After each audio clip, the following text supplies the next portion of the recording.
torch and I'm heating up a nail, 'cause I just got a lab pack up in the mail. I'm breaking off a chunk of that big old slab, but the music turned up, it's time to dab. Fire up a torch and I'm heating up the nail, 'cause I just got a lab pack up in the mail. I'm breaking off a chunk of that big old slab, but the music turned up, it's time to dab. Fire up a torch and I'm heating up the nail, 'cause I just got a lab pack up in the mail. I'm breaking...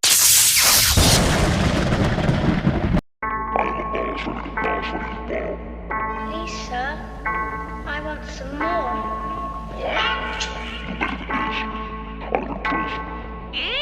I'm a boss, ready to floss. What do you want? I got the sauce, you got a bowl, foot of the fire. I gotta go, get on my dick. Get on my dick. You a little bitch. You a little bitch. You begging for this. You begging for this. Oliver Twist. Oliver Twist. They begging me for accepting things. Please let me be. They will never leave legacies with longevity, just like these. Why? Cause they hella fake, wrapped up in some shit that I can see through they cellophane. Yelling in my league, you won't relegate. Well, I will elevate. I'll tell them every day that I will celebrate the team. Get it straight. Meditate, don't catch the next big wave and watch the levee break. And educate yourself and get the AOF away from me. Basically, it pays to be a great MC who slays a piece so gracefully. That's the only tip that I can really give away for free. Stovetop Podcast, episode 5. Gang, We got Junkie Juggler, aka Junk. I did some research on you, homie. Before we start, I got to give a shout out to my sponsors, Pro Plus. Thanks for the hookup on the free merch. If you guys can go and check out in the description for all that. And yeah, we'll get straight to it with the interview. What up? First off, I want to honestly ask you, due to this whole COVID situation, how has this been affecting you as an artist? Like knowing that, shows and stuff like that are a main income. How is this affecting you? Big time, man. Fuck, I'd be lying if I didn't. I'm supposed to be in Europe right now still with Snack and Known. So 30 shows in 33 days we were supposed to do. So, and then I got my whole Canadian tour canceled too with Kripal I was doing right before that. So I had like 60 shows canceled on me in like 2 days, like a couple months back, like when they were just canceled the whole world basically. So, ouch. So my European tour and Canadian tour canceled, and no shows in the foreseeable near future right now. So definitely affected me for sure. But I've also made a lot of so much new music. I have lots of time to just create. So I just been kind of like a switch off, Yeah, for sure. And I guess it's the best. It's kind of the best of both worlds in a sense. And like, I'm sorry to hear that it's affecting you. And it's a shitty situation for everybody around, right? And especially when you're relying on something where you're packing a crowd of people, it's definitely hard to make a livelihood. So I definitely understand. No, sure. I got merch, I got the website. I did started doing some features for like reduced rates for people. So that's got money in doing features, and my online store. People have been super supportive and streams and shit like that. So, I have like revenue streams coming in from music. Government of Canada they've done some grants and some like live stream performance money, and SoCan is doing that now and shit. So if you're up on all your stuff and and you're working hard on trying to like diversify your portfolio and income musically, I think it's manageable, but it's definitely took a huge massive hit because most of the money for independent artists like me and others are obviously through touring, because that spikes everything. Merch sales, CDs, this, that, fans just generally checking you out. Even when you tour, your streams go up because it's new people watching you, or they remember, oh shit, that guy was dope, I'm gonna go check his music online now if they don't buy a CD or something, right? So it all touring is just like the glue of everything for me. Sure. Yeah, but for a lot of artists, I'm sure if I speak for all of them probably. So well, feel free to drop any of your social media handles for anybody that doesn't know, your website for your merch, anything like that. Let them know. Yeah, man. So it's just mynameisjunk.com.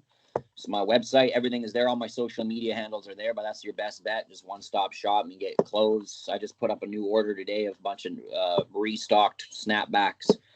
But yeah, my name is Junk. Go visit the site. My videos, music, playlists, everything is there. So Instagram, my name is Junk. YouTube, .com/my name is Junk. So it's all my name is Junk everywhere. but yeah, visiting the website and buying any merch or any item is super helpful and super Awesome, man.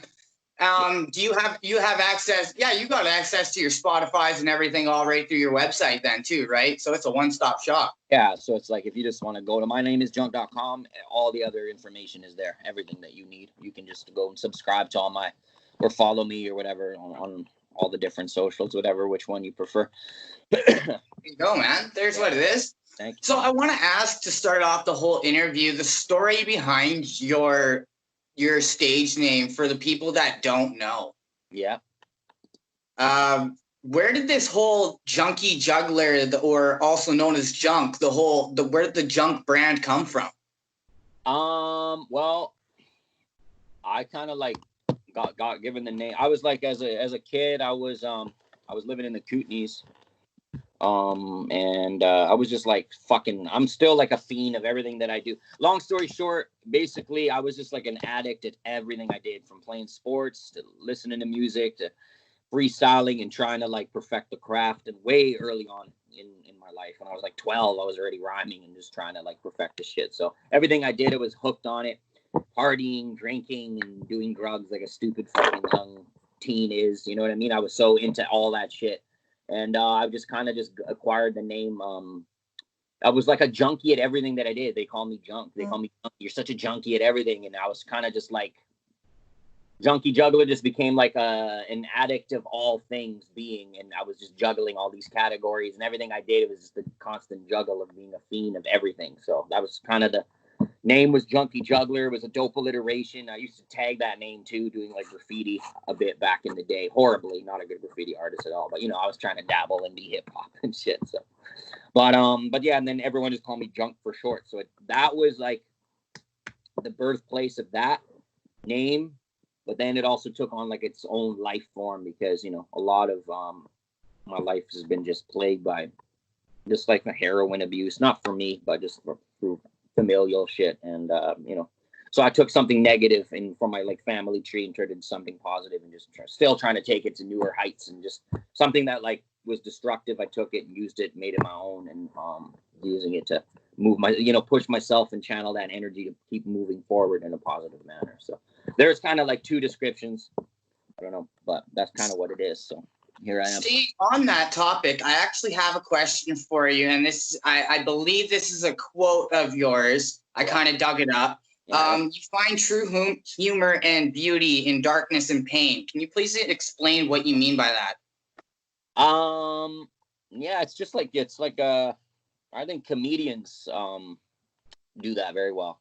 That's why I think comedy is like the purest art form there is out of all art forms, even more so than music, because it's just you and a mic and your thoughts and shit. And most of the time, the shit that we laugh at in a comedy sketch or in a stand-up comedy routine, it's all truthful shit, even though it's like super painful and hurtful, but everyone's laughing in the room because the truth hurts, but the truth also, there's a lot of humor in it, and if you can see the honesty and truth in something that's dark, and then you can put it out there, then you can reflect on it and kind of like see the humor in it. And that's kind of what I mean. So it's like, get the darkness out, talk about it, then it can become therapeutic, and it can be analyzed from a different perspective, and you can grow as a human, I think. That's why I fuck with comedy so much. But I like that. That's a very good aspect on life, man. I respect that. Word up.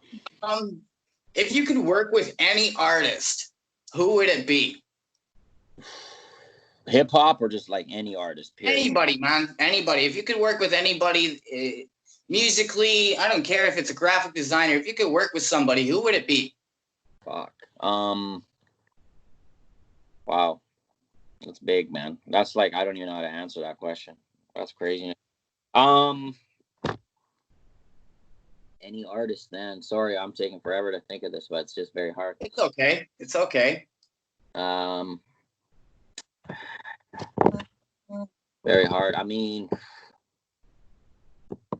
living or dead, or has to be dead, or whatever. Be surprised. I've actually been asked this a few times. It doesn't matter, honestly. Like, if you could go and buy an old Tupac verse from the vault, would you go and buy a Tupac or a Biggie verse if you could? Or like, who would you like, Fuck. I think I would just go do a song with Beethoven, bro. Just because nobody has one. So I just say, yo, I just did a song with Beethoven. What's good? Why not? You know what? I can out of all the artists, out of any rapper I could think of, you could probably be the one to actually do that. I could really see it because you're so diverse, bro. Yeah. Like, thanks, bro. I appreciate that. Like- I like to do something different, Tupac, Biggie, Eminem, Kendrick. Obviously, I'd like to do music with them, but that's just like so predictable. I'd rather do something that's not so predictable. You know what I mean? So, but and you're not a very predictable guy. I fuck with classical music, and like I do rap music, but I consider myself pretty versatile within the realm of rap. So like I think I can do like every style of rap and beyond. I like, so I used to like rhyme to drum and bass and shit like that just for fun, you know what I mean? At parties I used to go to. So yeah, man, I would choose like a Beethoven or like I'll stick with Beethoven. Dude, I respect that. Honestly, I'm not a lot of people know, but even like big time producers like Dr. Dre and stuff, they don't just listen to rap music, man. They'll listen to classical. They'll listen.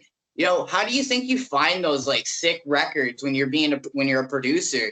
You go and find a vinyl that nobody's touched in 40 years, and it wasn't even a top 50 hit, and you sample that, and now all of a sudden you get a crazy artist like yourself, and now boom, now you got a hit. Thanks, man. Yeah, I mean, Beethoven is big, but definitely not charting anywhere at this particular moment. But I feel you. Show resume. Who have you opened up for? Like that's a memorable moment for you. Fuck, so many, man. I've been blessed to open for so many big, huge fucking names. I mean, pretty much Wu-Tang, all of Wu-Tang, individually and some together. Ghostface 3 times, Raekwon 4 times, Method Man, Redman, Absol, MGK, Yellow Wolf, Tech 9, tour with them. Chris Calico. I mean, obviously I've toured Europe with Snack 2 times, once with Merck. But those are the homie, those are like. Yeah, for sure. You love shit there. But yeah, those guys. Who else? Freddie Gibbs, Action Bronson, fucking Mayor Horn.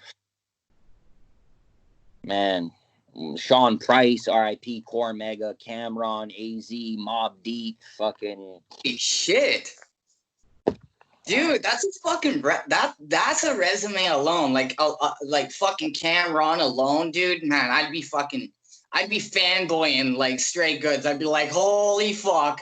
Yeah. Like, what else? I got Black Milk, fucking Taha the Prince, fucking man, a lot. Jack Harlow. Yeah, man, it's a pretty big fucking list, to be honest. I've been pretty blessed to open for some big names and tour with them too. So tour with Locksmith, one of the dopest spitters like ever across Canada. That was great. So shout out to True Rhythm for that. But yeah, man, the list is endless. But I've definitely witnessed some greats do their thing, from a very close range. Awesome, man. Respects. Word up. So a little bit off topic, but still on topic. I recognize your hoodie. Now, I did do some digging on you. Your dad was in a successful punk band back in the day, an Italian new age punk band. That's how your parents met? No, they met through like the music scene, like the punk scene in England, London, England. My mom was German Italian. My dad's Italian. They both went up there for the same reason, just for the scene. That's, London was New York for, the punk scene and the fucking, that's where it started. You know what I mean? So they went up there for that and just gothic/punk scene. They met there. They didn't know each other before then. They met there and I was conceived and the rest is history. But yeah, my dad was in a very, he's still in the band, Sick Tamburo, new band. Yeah, he was in a very big band, Prozac Plus, they were called. Huge fucking band, early mid-90s, fucking massive band. So, and I got to go back every summer after I was done like school. I'd fly back for 2 months and go on tour with my dad throughout Italy and shit, like Rome and all over Italy, Milan, Sicily, opening for U2 and like Bono sent my dad a bottle of champagne, and performing for the Pope in St. Peter's fucking Square and shit down in Rome, Wow. Vatican City and shit. Big band. My dad was a very big band. And this is authentic 1996 hoodie from the merch box that he gave me, that I'm wearing still now. Kind of looks like the Panago logo, but it's not. This is pre-Panago, so fuck Panago.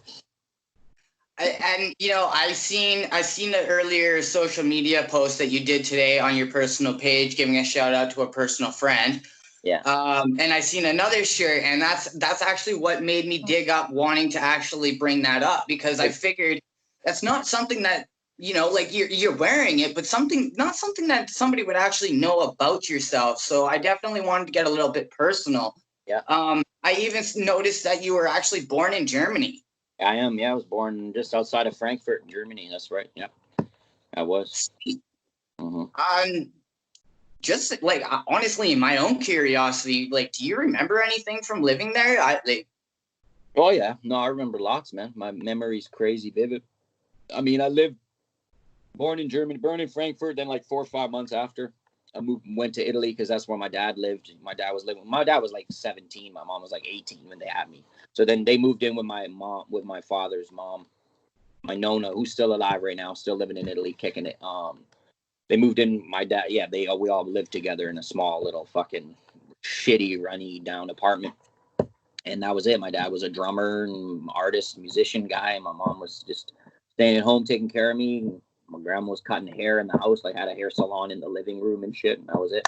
So I lived in Italy for like 4 or 5 years. Then we moved to Germany after my parents split, moved to Berlin, lived there for like 3-4 years, back and forth between Frankfurt, and then me and my mom split, came to Canada. She had a friend who was Canadian, said come visit, moved to the Kootenays, said I love this place, and went and came back and got me and brought me to Canada, and then I had to, you know, start all over again, living in the fucking bush from like a crazy city to having to learn English and shit. So yeah, that's nuts, man. That's like your life journey for like even how young you still are is fucking amazing. Like honestly, it's been a journey, bro. Fuck. That's cool. It's cool, man. Like at 15, you were hosting your own underground hip hop shows. Yeah, Nelson, BC, underground every Thursday. I would hitchhike. I was living in such a remote little area, like close to Nelson, BC, but I was living on the other side of the lake, so I'd have to like hitchhike to the ferry, get on the ferry, hitchhike off the ferry to Nelson every Thursday. And I was like 15, 14 years old, fucking hosting the local Thursday night hip hop nights with a couple other of my homies, but they were already like 19, 20, 21. And that's how I kind of got started, just like performing live and rapping in front of a crowd and shit. And then I wouldn't go back to school on Friday. I'd tell my teachers like, yo, I don't do Fridays because I'm hitchhiking to town, and I do hip hop nights and I can't get back early enough. So just give me all my homework. I'll do it over the weekend, bring it to you on Monday. And they were cool with it and supportive. And that's just like, I did that for years. Just never went to school on Friday, did all my homework on the weekend, partied all weekend, rapped, met people and just partied and hung out with older people and shit. And that was my life for some time, honing my craft. And like recording in digi basements all weekend, you know, I'm doing my homework and writing verses and trying to like learn cool edit and Fruity Loops and shit. So I was like, yeah, the first few years of my rap formative years, you know. Huh. Yeah. And you formed your first rap group around that same time, eh? Northern Images and Carpe Diem. Yeah, those were my first 2 groups that I ever had. Yeah, shout out to Depth. Shout out to Peter Payne. Peter Payne. They both still live in Nelson. They're both still doing their thing, throwing shows, and yeah, Peter Payne's brought all the hip hop to fucking Nelson, BC. Basically, he's made it a staple tour stop destination for any artist, you know, underground world, and even just above the underground world a bit. So shout out to him. And my man Depth is still doing his thing. We did a lot of music back in the day in that basement. So those guys are my dudes for life for sure. So Nelson is always a second home to me, man. You know, Nelson will always be. Oh, that's awesome, man. I like the history behind, like, you know, your dad was a drummer. He had a music career. Still does. Sorry, pardon me. He still does. And like, man, you were at such a young age doing big things for a 15, 16-year-old, especially attending school, you know, putting together your own hip hop shows, stuff like that, man. That's crazy. Like, even on your recent rap resume, you've actually won multiple rap contests, like that rent money contest down south. No, Rent Money was here in Vancouver. That was a local hip hop night. Rent Money. I won. Rent Money was just like a freestyle battle, 16 on 16 MC rap battle tournament, off the head, all improv shit. I've won that numerous times here in Vancouver. Game Over, Off the Dome battles, just a lot of battles. King of the Dog. I was battled in that written battle league for a while, for a few years. Won the fucking nationals and provincials in end of the week. Flew to Paris, took third in the world there, represented Canada. Just a lot of shit. You know, when you're young, you're just hungry. You're trying to just fucking show people that you have the skill and the hunger and all that. So I was just battling, freestyling, winning, entering every competition I possibly could. But then it's like, after a while, you don't want to be, I felt like it was just putting me in almost like closing all the other opportunities around me. Like, making music is much more long lasting than entering. You know, competitions are good to like break your bones and show people what you got, that you're skilled and that you're ferocious MC and all that shit. But you can't do that shit forever, in my opinion. Like, I don't want to get trapped or labeled as like a battle rapper. You know what I mean? Like, there's only a very select few that can have longevity from that. And even for them, it's hard, you know? So I feel like music, doing that and then just channeling into doing music and touring and merch and properly getting your business proper was the way. And I just enjoy it. It was too negative for me, just destroying somebody's fucking character, the people in their crew or their family members. Like, it just trained you to be too negative all the time. So I'm just trying to make music that's like a little more uplifting and enlightening, and, you know, talking about some real shit that can last forever. So. Yeah, for sure. For me, anyways. But. No, and I fully understand. Like, the whole rap battling thing. It definitely takes a certain breed, and honestly, like, you got to be able to walk away at the end of the day and be like, oh, it was just fucking, you know. Oh, of course, it's all. I have respect for every fucking battler. It's just a whole different like genre of the culture, which is all needed, and I support it 100. But I'm not even. Yeah, I'm not for it either. Yeah, I 100% respect that for sure. And they're a different breed. They're fucked. They're fucking nuts. Yeah, it's a different kind of savage. Sure, definitely. Do you have any side hobbies outside of music? Side hobbies? Not really, bro. I like to read. I like to read a lot. I like to watch movies. You know, pretty boring standard shit, but I do like to read a lot. And I do really like film. I like comedy. Yeah, man. That's like I work on music every day so much. I don't really have time for anything else other than like when I'm done, okay, ready to watch a movie or watch like some comedy or some shit, you know.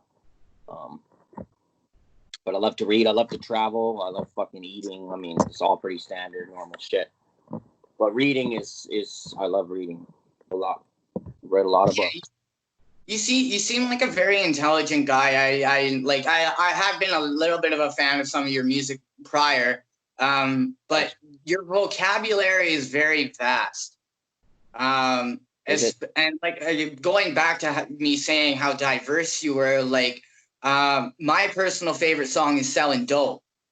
I personally like it because you literally say in the audio heroin breakdown what that song is about, and it's like you ain't about that. You even personally said to me you don't smoke pot, right? No. So like the whole spit in your face to rappers, like, you know, and the whole Migos style to it, dude. Like I don't fucking know. You took a white boy aspect and a new school druggy flow and fucking made it your own and killed it. Like I don't know how to fucking explain it. Like it was just fucking like, man, I love I honestly wish, I hope I hear more auto-tuned hooks like that because it was catchy as fuck. I got so much stuff. Thanks, bro. I appreciate that. Yeah, no, it was just me trying to do some different shit. For me anyways. No, I got tons of music that's kind of in that realm about to come out, man. So much. Fucking nutty. Real Drip, bro, is kind of in that. I don't know if you heard that one yet, but that one came out like a couple weeks ago. That one there's auto-tune on that hook and shit, and I sing on it. So you should go check that out if you haven't. Let's see. I was actually just bumping before we made the call. I was just bumping your YBN fucking remix, the Have Mercy. Dude, man, that fucking flow. Like, I don't know how you do it. You're a fucking beast, dude. Seriously. Thank you, man. What song was I? Sorry, I lost track. I'm fucking stoner. Real drip with Hungry. It's the first single off Northwest Division EP. So, upcoming Northwest Division EP. It's fire. Produced by Mason Rex. You have released four EPs so far? Are those solo? I did 3 EPs in 2019, Together in Pieces 1, 2, and 3. And then I got 4 other albums: Ian, Stupid and Ugly, Audio Heroin. And I also have Rap Better, Party Harder, and Orange and Black. So those are 5 albums and 3 EPs, and just like lots of singles in between that. And I got 3 other mixtapes too that I did with Hungry that are not like, I think they're only on SoundCloud or some shit. Actually, if you go to my website, mynameisjunk.com, and type in your email and subscribe to my fucking mailing list, you get them sent to you automatically. Oh, perfect. There you go. Fuck, I lost what I was gonna ask you. No. Oh, yes. So when you first made your break into becoming with like the whole Stomp Down crew and stuff like that, you signed with Stealth Bomb Records. Are you still with them? Well, I signed to them in 2016, dropped Ian in 2016, then I did 2017 Stupid and Ugly, and then I left them. We just did 2 years, 2 records, and then I did 2018, 2019 on my own, and now this year, I mean, it was all supposed to be a little more public and shit, but the new website, stealthbombrecords.com, is coming out like next month. New roster and everything, so I'm like back joining forces with them. So I did 2 years with them, 2016, 2017, 2018, 2019 on my own. Oh, sorry about that. And then, now I'm back on Stealth Bomb, basically. So we were supposed to be touring Europe and kind of just like announce it to everybody and shit. But new website, new roster, all that shit will come out. Me and Snack just dropped that cut with Young Sin and Edge or Penworth. So we're back together working. It was just like a, business decision. I had to build up some things on my own first, but we're all back at it. It's all good. So yeah, Stealth Bomb is definitely part of the crew, part of the spectrum of my future. Well, that's sick, man. Because I know that I don't know if you remember, I just sat down with Prada West, and honestly, I'm not part of Stomp Down though.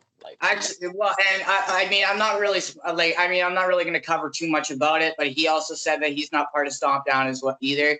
That's people want to see that, they can go and watch that interview. It's not about Prada, it's about you. Anyways, yes, Real Drip. Yeah, Real Drip. Fucking add that to your playlist. Listen to that shit. That's like very in the world of selling dope. So yeah, for sure. And I mean, I got the whole Together in Pieces 3 EP is very in that fucking direction, man. I don't know if you've heard it or not, but Oliver Twist, I got everything. It's all very similar to selling dope in that sonic world, Yeah. Fucking Oliver Twist is dope, man. He's been fucking touring Canada for fucking almost every year for a couple of years now, making straight moves. Who? What's your future plans for music? Where do you want to go with this, bro? I mean, I can't really decide. It's not me to decide. I'm just gonna make content, do music if it helps me feel good, and just keep putting out content. I like being creative, making art. I'll put it out there and strategize and have fun with it and make some money off it while I'm doing it and be smart. And that's it, man. Other than that, I can't really decide where I'm gonna go with it. All I know is that I'm gonna keep making music, and it makes me feel good. As soon as that stops, I'll be stopping. You know what I mean? But I don't think that's the case, because this is all I know. It's like my true therapy. So if it gets to what level it'll go to, or how low it'll go, or high, I don't really give a shit. I'm just gonna do because I like to do it. I mean, I don't understand how you're not higher on views in YouTube. Honestly, like I'm just gonna I don't know. I don't want to sound like I'm kissing your ass, but it's straight up facts, man. Like you're underrated, bro. Like, so I hope that maybe this gets you a little bit more attention. I know, like, I'm not booming or nothing, but I hope it gets you a little bit more attention, man. Thanks, bro. I appreciate it. I mean, there's so many factors, bro. Money, backing, marketing strategies, campaigns, teams, machines behind you, and you know, whose dick you're sucking in behind scenes and shit like that. So I don't do any dick sucking. You know what I mean? In a non-literal sense, I don't do that. So, and I don't have behind me. You know what I mean? That's why this year teaming up with Stovetop, that's gonna help me. Because you know they have a bigger platform and whatnot, so that'll help. But other than that, it's a lot of money. People have to spend money to be heard and seen, man. It's like if you want to be in a magazine, you got to pay top dollar to have a fucking ad in a magazine. You know what I mean? If you're not going to be in that magazine, then someone else is going to be seen. You know, Nike is going to sell more shoes than, you know what I mean? Like that's just how it is. It's just like everything. You want something, you need to put up a lot of money and have a good team behind you.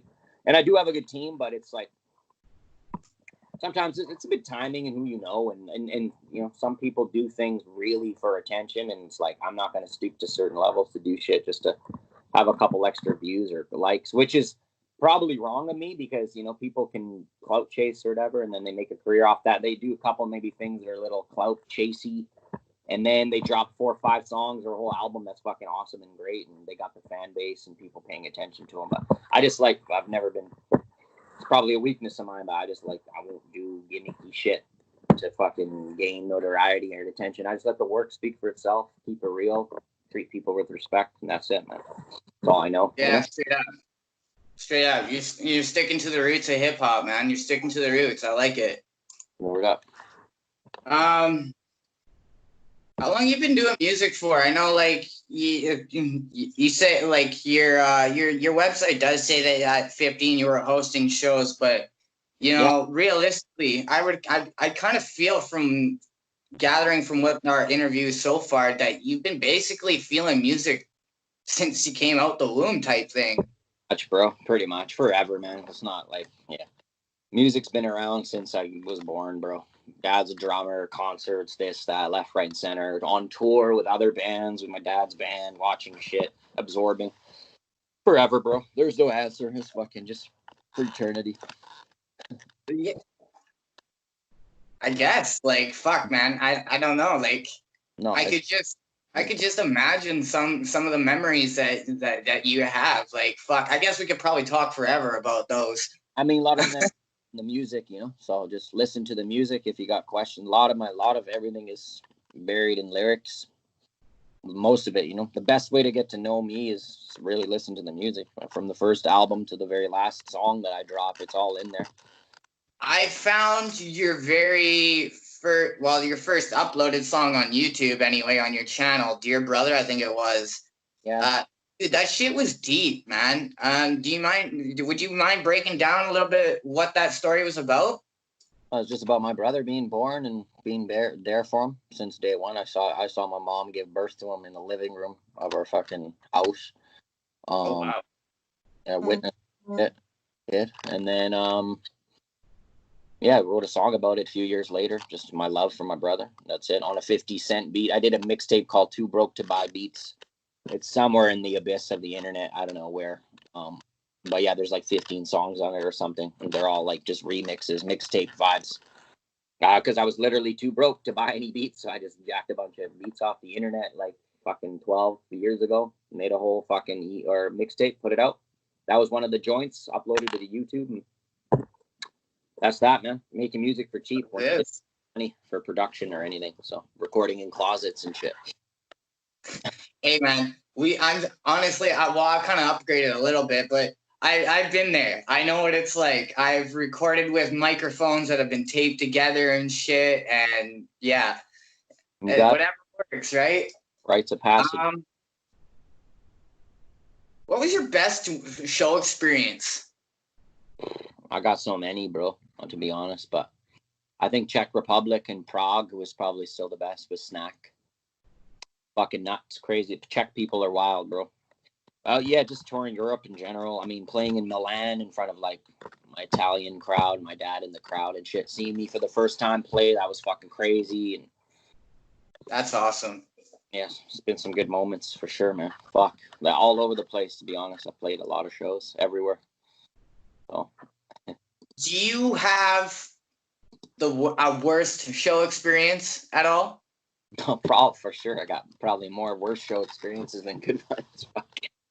I don't know, man. I don't want to fucking. Who fucking knows, bro? Where? Let me think. There's been some shit shows, bro, like Windsor, Ontario, or something, or like Windsor's been pretty fucking awful. A couple times, 2 times I've been there. Really? Yeah, just pretty shit. No promo though, like, you know, no posters. No one even knows I'm there. Horrible promo. People that book the show are just clueless. So got love for my people. But just like when there's no promo and you're not a big artist and you roll through and there's no posters and no one knows you're playing and it's like 3rd story of some fucking random shanty makeshift bar, and it just is just bad vibes. So I don't know. I've done a lot of bad shows, done a lot of good ones, but it just comes with the territory, man. I've seen that you have a couple tattoos on your arm. I was wondering if you were willing to break down a couple of them for the viewers. Sure. Which ones? I've seen that you have them on your left arm. Yeah, it's gestures, man. I'm not done yet. I was trying to have the sleeve done. This already been done, but COVID fucked everything up. So, but it's all just gestures and clowns. The reason being is like on my dad's side, they were like, he found out that through lineage, they were like, we were jesters and entertainers for kings and queens and barons and courts in old medieval times. So like this whole arm is just going to all be, you know, kings and queens and jesters and jokers and shit, because that's basically my family heritage on my dad's side. So the whole thing's just going to be that, covered in different characters and vibes and emotions of these entertainers. So that's all we know. They've been entertaining for fucking almost 1,000 years on my dad's side. So that's just kind of will tell the story on my arm. That's what that is all about. Awesome, man. Well, I like it. Thank you. Well, honestly, I'm out of questions, sadly. Honestly, it's been a great interview. Thank you for your time, and thanks for coming and sitting down with me. Honestly, I hope this COVID thing clears up so you guys can get back to doing what you guys do best, and I hope to hear more music from you, bro. Oh man, don't worry. Go play that real drip. Go play Hottest in the City. Go do you do Spotify? No, I'm straight YouTube guy. Cool. Well, go check out Hottest in the City remix with me and Terrell Safety. I just dropped that last week, like 6 days ago. And then the brand new joints, and then I got more songs coming like early next month, I think. So, but yeah, man, thanks for following me. Follow me up. My name is junk.com, has all the infos and informations on everything. So do it up. That's what it is, man. I honestly think that people are going to be pretty amped for this. We're going to leave it on Premiere, and hopefully we'll get some promo on for you. I hope so too. Thanks for having me, bro. Appreciate you, man. No worries, man. Anytime.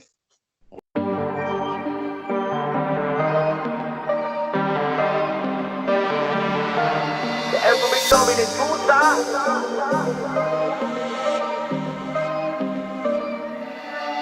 Every story is two sides. Every story is two sides. You can choose the one that you like. You can choose the one that you like. But then when I mean that you right, the things that you see me you sight. I'm selling on them in the moonlight. Wanna pull up on me to a tonight.